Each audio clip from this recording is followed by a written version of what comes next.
Bonjour, c'est Olivier de French You So Much, Yo Fast Lane to Fluency, avec aujourd'hui une édition spéciale qui sera consacrée à la consécration suprême pour Josephine Baker, qui rejoindra le Panthéon en cette fin de mois de novembre 2021.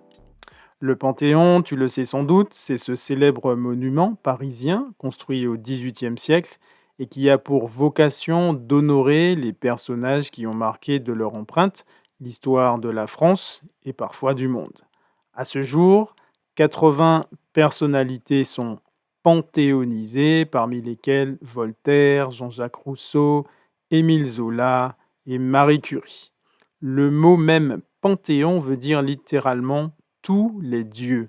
C'est littéralement l'endroit en France où l'on rassemble les personnages les plus illustres, les plus importants. Une consécration suprême donc. En termes statistiques, sur les 80 personnalités panthéonisées, on ne recense aujourd'hui que 5 femmes. Sophie Berthelot, première femme inhumée au Panthéon et épouse du chimiste et homme politique Marcellin Berthelot.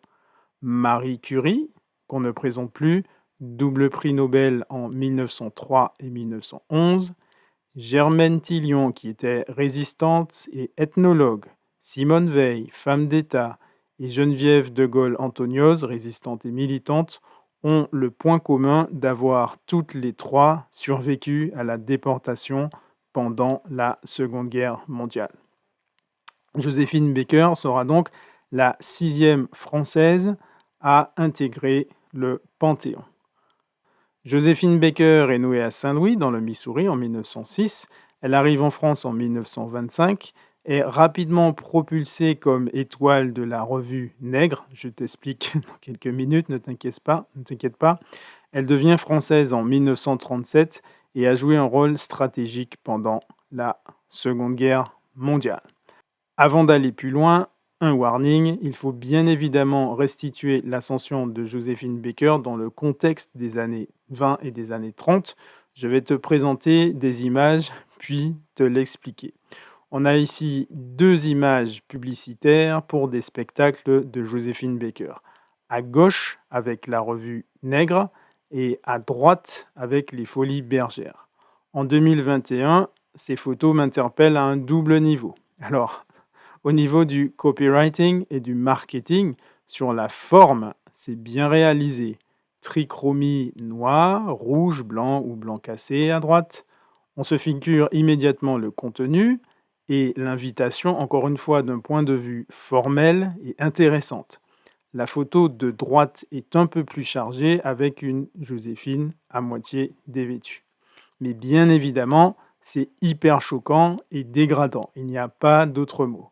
La photo de gauche, sous couvert d'un dynamisme, est très racialisée, avec des noirs aux lèvres rouges disproportionnés.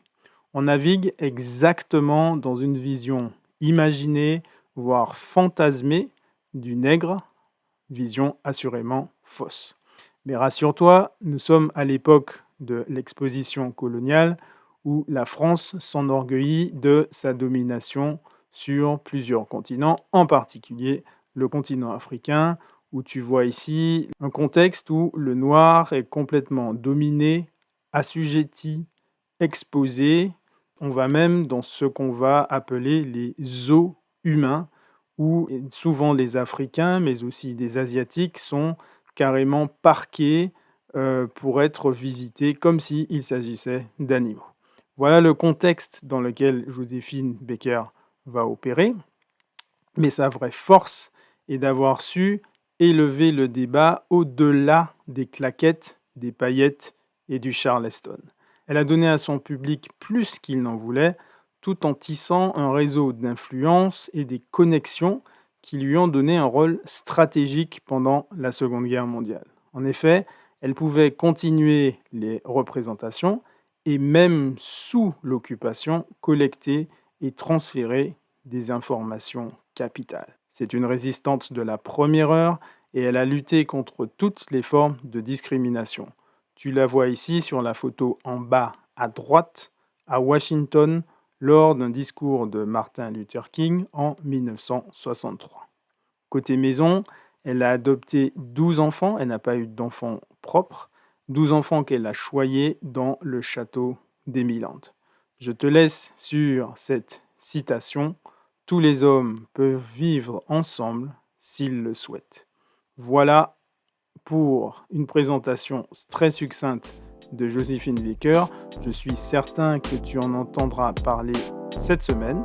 C'est également le type de présentation que tu peux retrouver dans l'Influent Club. Tu peux t'inscrire anytime. A plus, c'était Olivier de Thank You So Much, your fast lane to fluency. À très bientôt.